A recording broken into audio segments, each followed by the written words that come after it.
Good afternoon, church family. Pastor Keven Newsome here, and I'm continuing my study on the generational influence on the church today with session 3. And in session 3, we are going to be looking at uh, baby boomers and Generation X. I'm going to give you an overview of those generations. Once again, I want to remind you that when I talk about these generations and their characteristics, I am talking about the emergent characteristics of the entire generation as a whole, not specific characteristics of individuals, of regions or anything like that. Of course, families, individuals, and regions are going to vary dramatically, so don't take all of these things to heart personally if they don't match you or people you know that are in these generations. These are just the emergent characteristics that have been observed by sociologists and cultural anthropologists for these generations as a whole. So we're going to begin now with the baby boomer generation. So before I begin on that, take a look at this timeline once again. These are a timeline of the generations that we're sort of covering. I'm not covering the lost generation or GI generation. I'll be speaking a good bit about the rest of them. So find yourself, find your loved ones, those closest to you, your friends, on this timeline, so that you have in your mind people in your life who are baby boomers, who are Generation X, as we talk about these things, so that you can make some connections or disconnections even accordingly. And also, don't forget what I mentioned from session 1 about micro generations, that 5-year span that covers the breaking line between two different generations. Those born in those generations can take on characteristics of both generations on either side. And they can even slide in the way they behave, or the characteristics that come out primarily, depending on the generation that they're dealing with on either side, or to close out a generational gap. So we're going to begin with baby boomers, born 1946 to 1964. As of 2020, they are or will be between the ages of 56 and 74. So to begin with, World War II is over. Things are changing fast. The economy is better than it's ever been. Families are leaving the city to settle into suburban neighborhoods to build their dream homes, to build their dream lives in a time of unparalleled peace and prosperity in the middle of our century. Beginning in 1946, a baby was born in the U.S. an average of every 8 seconds, 11,000 a day, 4 million a year for the next 18 to 20 years. So these children of the silent generation, they largely lacked for nothing. They were given a greater freedom from parental involvement and were more lavishly spoiled than their parents were, those children of the Great Depression. So the baby boomers reaped the benefits from the stability created by their parents, and they found ways to take advantage of this because the silences were able to provide in ways the GI generation could not. Modernization was upon the nation. TVs were replacing radios everywhere. The words, "It's howdy doody time," was a call to come running into the family room. Kitchens now came standard with microwaves, and every home had at least one vehicle. Baby boomers were the first generation to grow up with Dr. Seuss, with Disney, Alfred Hitchcock, Johnny Carson, James Bond, Walmart, the birth control pill, and credit cards. To the baby boomers, Queen Elizabeth has always been queen in England. Presidential candidates have always debated on television. The youngest of this generation remember the Korean War, but all of them remember the Cold War, when nuclear tension gripped the world and homes were installing fallout shelters. Bert the Turtle was teaching children how to duck and cover. They saw the deaths of John F. Kennedy, Marilyn Monroe, Martin Luther King Jr., and a lot of these baby boomers began to go across the world to serve in Vietnam, a war that was largely not theirs, sent by a country that they felt didn't appreciate them, and seeing and doing things that no one back home could ever understand what they were going through. There were protests, riots, draft dodging. We see Woodstock, rock and roll, drugs, the sexual revolution. But the world as it was wasn't enough. So led by the parents of the baby boomers, this generation grew up with they grew up with segregation and racial barriers were finally being brought down. And while we tore down walls in America, Russia was putting up walls through the heart of Berlin and the Iron Curtain. The whole world turned its eye towards space and the moon, and this sort of tension between America and Russia and the space race. And they saw the moon landing, and NASA brought lasers and Velcro through their innovations to the world. Baby boomers worship Muhammad Ali, Elvis, the Beatles, the Rolling Stones. The Rolling Stones recorded the song that has sort of become the unofficial anthem for the baby boomer generation, I Can't Get No Satisfaction. That's the world that shaped the baby boomers, a world of dissatisfaction. It wasn't satisfied with anything, democracy or communism, segregation or integration, frivolous sex or family, credit or cash, parenthood or abortion. It was a time of intense dissatisfaction. So the baby boomers grew up with that mentality. They had to look out for themselves. Me first, masters of their own destiny, always seeking something bigger and better, always asking what's in it for me, and never quite being satisfied with anything. So as they aged, they poured this dissatisfaction to their careers. They used an education level greater than their parents and became innovators, turning hobbies into world-changing careers of technology because they weren't satisfied with the technology they had. They set the foundation for the digital age. They were spenders. They were not savers. They were often accused of being overly materialistic and creating this national surge of household debt. And now, as they face retirement, a lot of them don't want to retire. They don't want to pass the baton. They will be the largest, longest living generation yet due to all of the medical advancements. Of course, now we know that the millennial generation and Gen Z will surpass them in numbers. But as this is going to be the largest living generation to retire. And so we're going to see a lot of medical advances and a lot of baby boomers living well into their 90s. Some innovators that were part of this generation: Steve Jobs, Bill Gates, part of that technological revolution. Major characteristic. So the baby boomers are a prophet generation. They are idealists. They are always trying to seek the ideal for their life. Their major characteristic is control. So they want to have control in every aspect of their lives. Baby boomers want to be in charge. If you ever heard this saying, it probably came from a baby boomer. The only way to get something done right is to do it yourself. I've heard lots of baby boomers say something very similar. When control of their world is threatened, boomers begin to fight back. So it's that control aspect. Control is the characteristic that's going to define both their positives and their negatives. They won't let their personal destiny be determined by anyone else. They want to be in control of their lives, of their future, of their destiny. Even in death, they still seek to maintain control. They are the first generation to be advocates of a living will. So that control aspect shapes everything. Their strengths. They are a social generation. They enjoy personal interaction with others. They have a very youthful perspective on life. Boomers refuse to grow old gracefully like their parents, and they want to remain cool, for lack of a better word. They are more likely to buy fancy cars in their retirement or to try to return to their glory days of their youth than other generations. They are self-sufficient.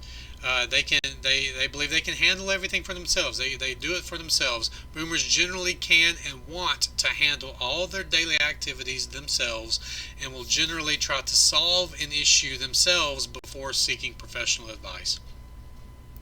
Weaknesses. They can be self-seeking. They want what they want, when they want it, bigger, better, and now. Their happiness is more materialistic in nature than some generations, and by satisfying their cravings immediately, they gain some measure of that happiness that they've been looking for, which we see this in the fact that they are responsible for this national household debt through credit cards. That's that instant gratification of getting something immediately. They One other weakness is a vanity weakness. Baby boomers are obsessed with appearance, physical and social. They will go above and beyond to make themselves, the people around them, their environment, to have the appearance that they want others to see. They will spend, if they're going to have a, a gathering at their home, they will spend, hours and days making sure everything in their home is exactly perfect, that presents the image that they want those people to see when they come in. So they are obsessed with appearances. Third weakness is strong-willed, whereas we can see that they are self-sufficient, they can handle it themselves. That also comes back as a sort of a weakness in that they want it to be their way or no way. They can be difficult to convince of new methods, or new strategies, new routines. So unlike the silences who resist change, with the silent generation, resistance to change was an issue of stability, challenging their stability in their lives.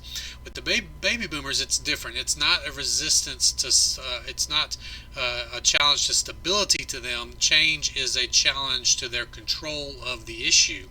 If it's not their idea, or they can't take charge of it, then they don't want it because they lose control. So therein lies the catch-22 when dealing with baby boomers. If they feel like it's within their control, then change is very acceptable to them. Spiritual heritage. Baby boomers were forced to go to church as children, to listen to a church worldview that seemed to reject the worldview that they lived in. There was this disconnect between what they were hearing from the church of their parents versus the world that they were growing up in.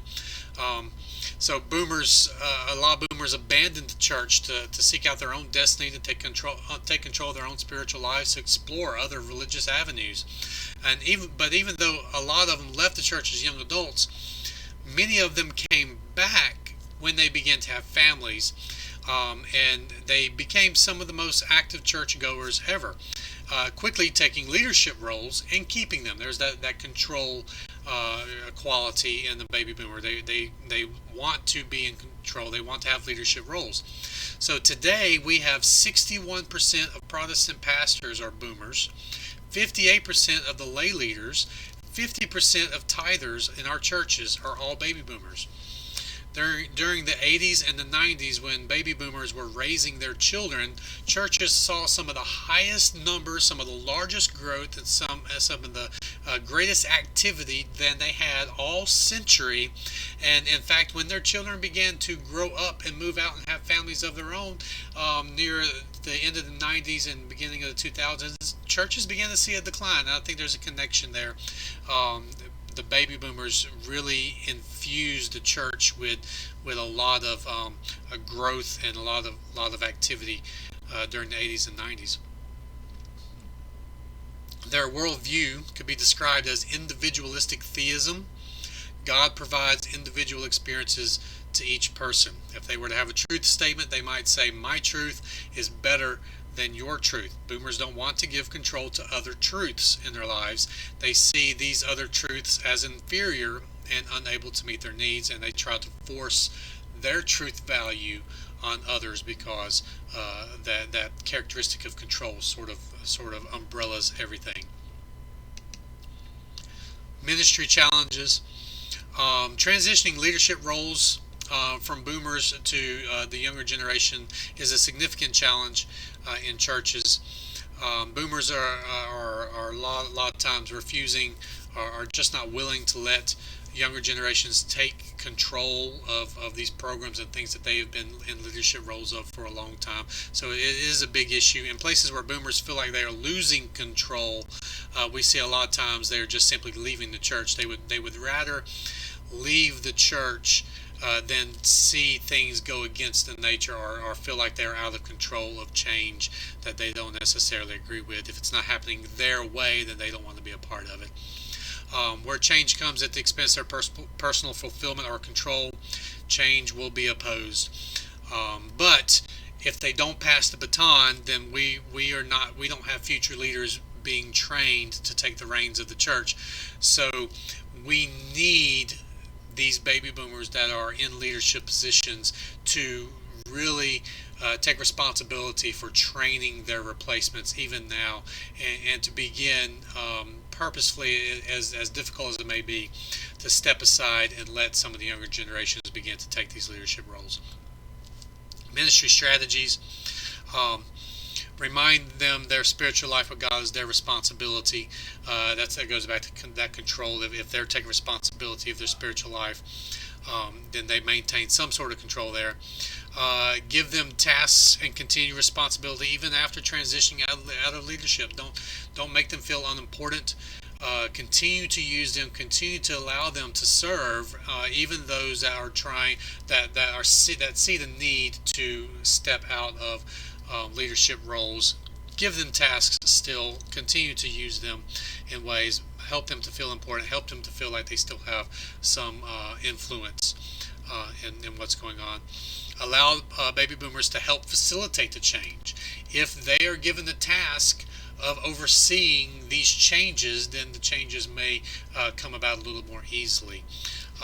When dealing with spiritual matters, talking with baby boomers who are not Christians, where we key in on this control characteristic, emphasize God's control over their lives, and then remind them again that their spiritual life is their responsibility. So work on that control aspect. So that's the baby boomer generation. I'm going to move on to Generation X now. Generation X, born 1965 to 1982.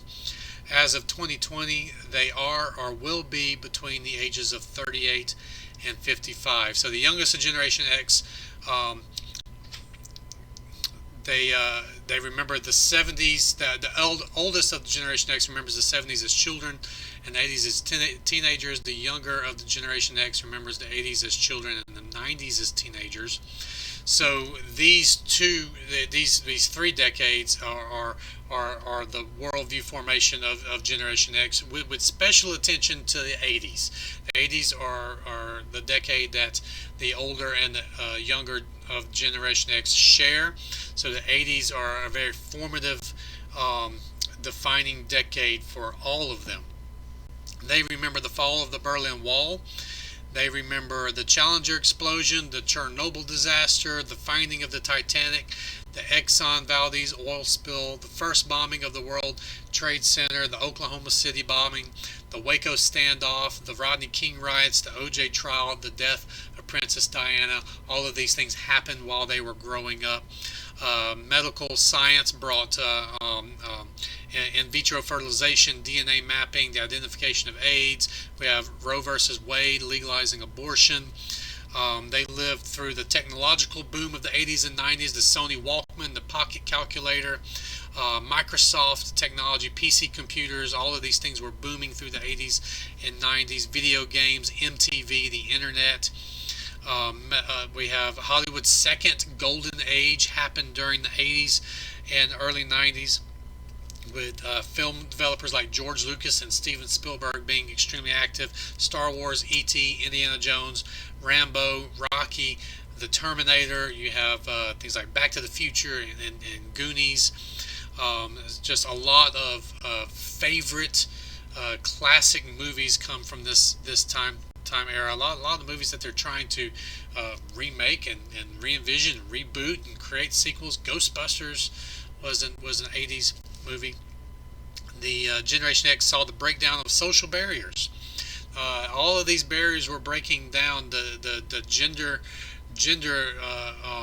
debates, these lesbian rights, Native American rights, women's rights, racism. All of these things were breaking down, or had just broken down, or beginning to break down, and they were living through the aftermath of that, and the rebuilding of some of these social dynamics through the 80s and the 90s. They are the first postmodern generation. So if you're not sure what postmodern is, postmodernism is characterized by the rejection of objective truth. Objective truth meaning there is a fixed truth. It is objective. It is not subjective. We can't decide for ourselves what truth is. Truth is truth, and lie is black and white. We look to the Bible. We look to God for our source of objective truth. Postmodernism rejects objective truth and relies instead on relativism, which says that all truth is relative. And what that means is that those who have this view would believe that what is true for one person may not be true for others. So, to a Gen Xer in this postmodern world, you may believe that homosexuality is wrong, but that is a truth that you believe. That's not necessarily true for me, and that's okay. That's what they would believe. What is true for one person may not be true for others. So they are the first postmodern generation. They are a nomad generation, which means they are reactive. They're not a very proactive generation. They react to the situation, culture around them. Their major characteristic is respect. So everything that characterizes this generation falls under that umbrella. How we deal with people in this generation should fall under that umbrella as well. They want respect for themselves, respect for others, respect for diverse ideas and opinions. They seek tolerance and acceptance for themselves first, and then the things they care about. Attitudes that promote exclusivity or low tolerance according to race, religion, sexual preference, or any other division will push Gen Xers away. However, showing the individual respect and worth will go a long way to bridging that gap. So begin with respect. You'll begin to bridge the gap with Gen Xers. Their strengths: they are adventurous. They're not afraid to try new things. Unlike what we've seen with the silent generation and baby boomer generation, where change is a challenge to them. Not so with Generation X. They are adventurous. They're not afraid to try new things. They're not afraid to leave behind what has worked in the past and to press forward with something new and refreshing. They're willing to experiment. They're willing to take risks, even if that means failing.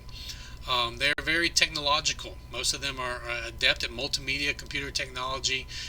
They are out-of-the-box problem solvers. If you have a problem that needs to be solved, you can guarantee a Gen X is going to look at that problem from a completely different perspective than a baby boomer or a silent generation might look at it. They're going to look at it from outside the box.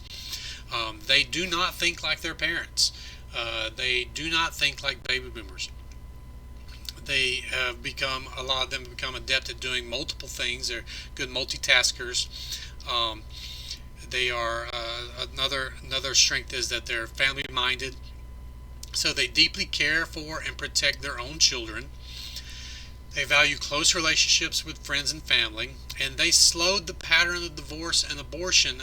This comes with a caveat in that a lot of Generation X saw some of the failed marriages of the previous generation of baby boomers. So Generation X was very slow to enter into marriage, those that did, and you find a lot more single adults out of Generation X. But those who did enter into marriage did have families, slowed the pattern of divorce, slowed the pattern of abortion, and they deeply care and protect their children. Their weaknesses: Generation X overall has low self-esteem. I remember this. I was young. I was would be considered a young Gen Xer. I fall into that micro generation gap between Gen X and millennials. So I identify more as what we call a Xennial in that gap area. But technically speaking, I would be a young, very young Gen X.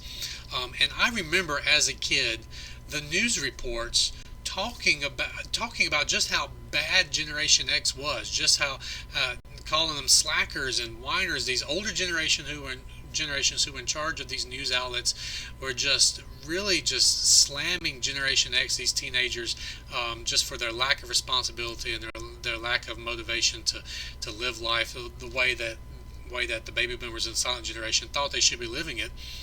And so growing up with just this constant barrage of negativity about who they are, they became emotionally weakened, and generated a sense of low self-esteem. Um, so they are challenged, they are enraged, they are sometimes defeated. These emotional reactions when they interact with the baby boomers, depending on how the individual might handle criticism. So when you see a Gen Xer and a baby boomer interacting, that Gen Xer is going to have a very visceral reaction to baby boomer criticism, and they could take it as just a fighting challenge. It could make them spitting mad, or it could just deflate them and completely send them into a pattern of depression. So that low self-esteem has developed.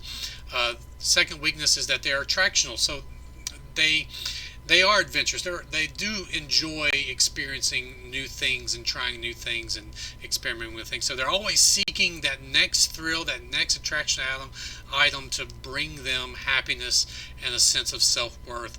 It's hard for them to be satisfied with what they have. They always think that there's something better to experience, and so they're always looking for that newer, bigger, better attraction, which is a weakness for them. And a third weakness is a low tolerance for self-failure.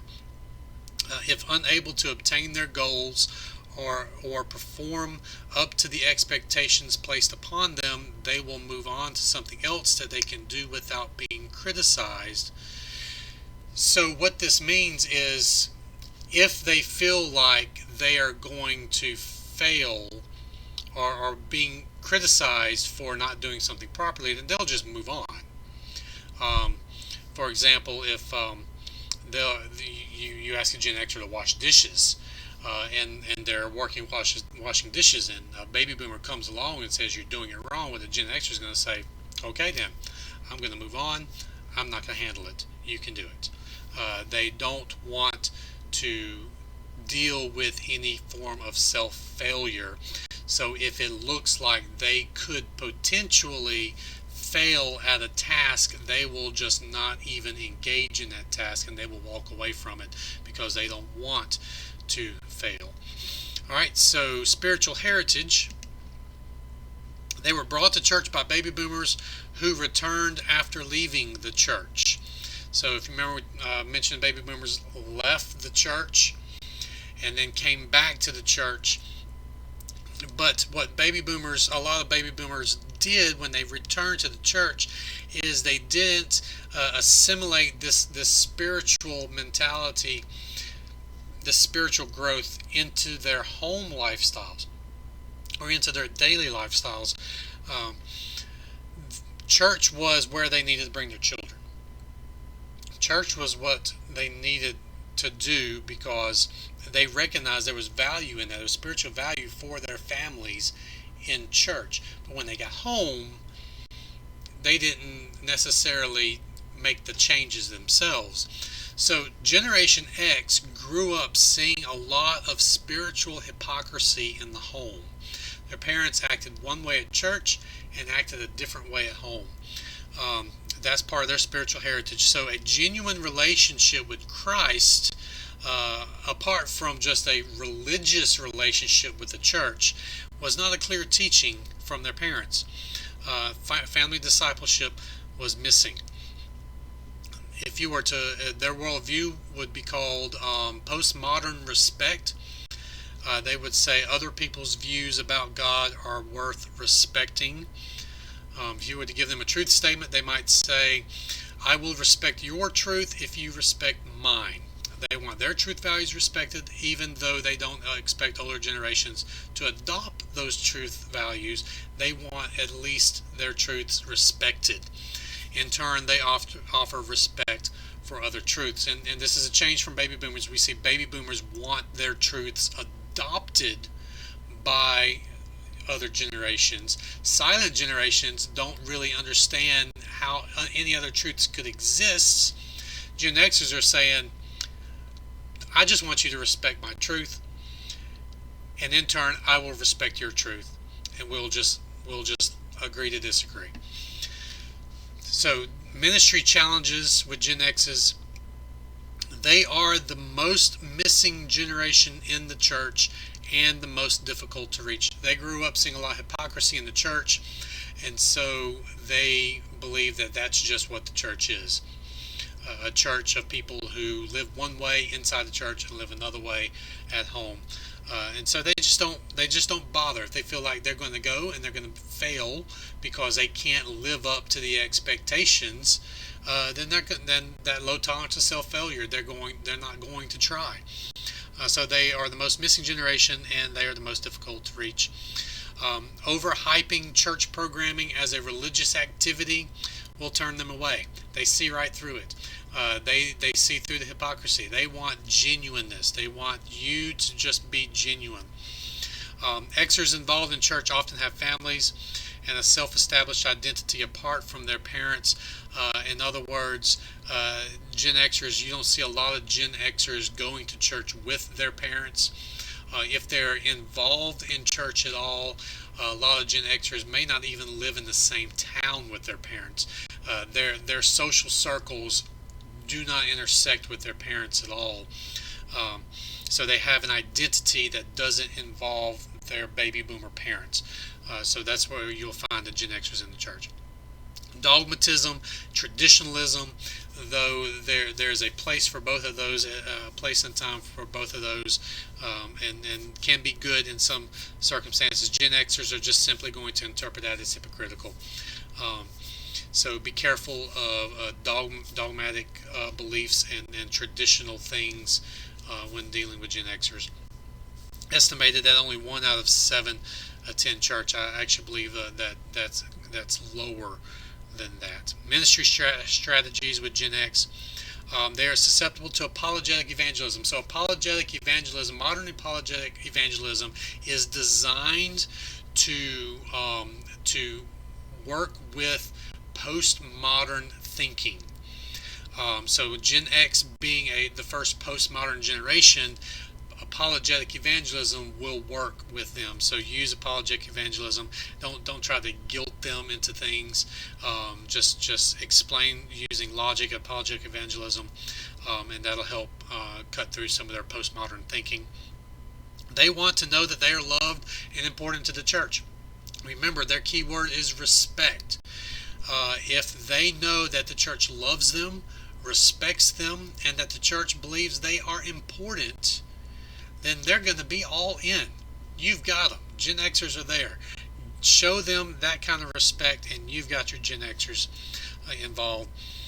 When dealing with Gen Xers and talking about spiritual matters, emphasize truth and genuineness.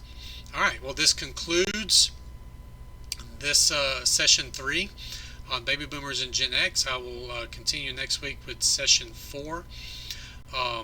As a reminder, if you want something in your hand, I do have all of this in printed format. You can pause the video right now and get this information. And I will gladly send you the PDF for free. Thanks for watching, and I will see you next week. Bye.